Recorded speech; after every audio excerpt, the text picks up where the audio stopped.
खबर दें कि मेट्रो वन न्यूज चैनल के साबिक प्रोग्राम डायरेक्टर और मुमताज शायर कैसर वजदी को शिद्दत पसंदों की जानिब से धमकियां देने और चैनल मेट्रो वन न्यूज पर धमकी आमेज कॉल्स का सिलसिला जारी है। कैसर वजदी मेट्रो वन न्यूज पर प्रोग्राम बस में शायरी और सिलसिला तकल्लुम का पेश करते थे। इस दौरान मुख्तलिफ शिद्दत पसंद तंजीमों की धमकियों के सबब कैसर वजदी कनाडा शिफ्ट हो चुके हैं, लेकिन ताहाल चैनल पर मशकूक अफराद कैसर वजदी से मुतालिक मालूमात करने आ रहे हैं और चैनल मेट्रो वन न्यूज पर फोन पर धमकियां दी जा रही हैं, जबकि कैसर वजदी पाकिस्तान छोड़ चुके हैं। याद रहे, गुज़िश्ता दिनों मेट्रो वन न्यूज के एंकर इम्तियाज मीर को भी फायरिंग करके कत्ल किया गया है।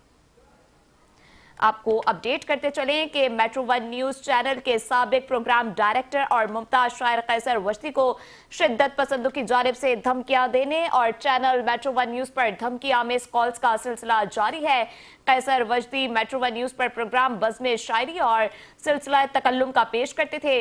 इस दौरान मुख्तलिफ शिद्दत पसंद तंजीमों की धमकियों के सबब कैसर वजदी कनाडा शिफ्ट हो चुके हैं, लेकिन ताहाल चैनल पर मशकूक अफराद कैसर वजदी से मुतालिक मालूमात करने आ रहे हैं और चैनल मेट्रो वन न्यूज पर फोन पर धमकियां दी जा रही हैं, जबकि कैसर वजदी पाकिस्तान छोड़ चुके हैं। याद रहे, गुज़िश्ता दिनों मेट्रो वन न्यूज के एंकर इम्तियाज मीर को भी फायरिंग करके कत्ल किया गया है।